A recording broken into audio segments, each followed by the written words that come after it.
కొందమో అని చింతింపకుడి. మనిషి దేనికోసం ఆలోచిస్తున్నాడు తెలుసా?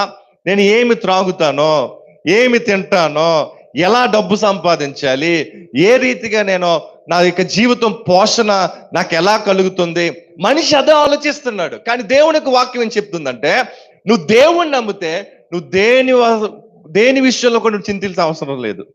నువ్వు చింతించద్దు, రేపటి గురించి నువ్వు చింతించద్దు, రేపు నువ్వేమైపోతావో నువ్వు చింతపడాల్సిన అవసరం లేదు, రేపు ఏమి తినాలో నువ్వు ఆలోచించాల్సిన అవసరం లేదు. ఎందుకో తెలుసా?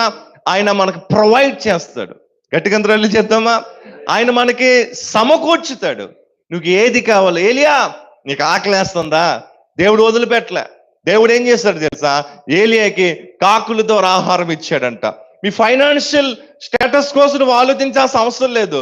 నువ్వు దేవుని మీద భారం అయ్యి, నువ్వు దేవుడి మీద నమ్మకం ఉంచు, దేవుడు మనకిస్తాడు. మనిషి నిన్ను వదిలిపెట్టి వెళ్ళిపోతాడు. మనిషి నువ్వు చాలా నిరుత్సాహ పరిస్థితుల్లో ఉన్నప్పుడు మనిషి వదిలిపెడతాడు. కానీ దేవుడు అన్నాడు, నేను నీకు కావలి ఉంటాను, నీకు నేను ఆదరణ ఇస్తాను,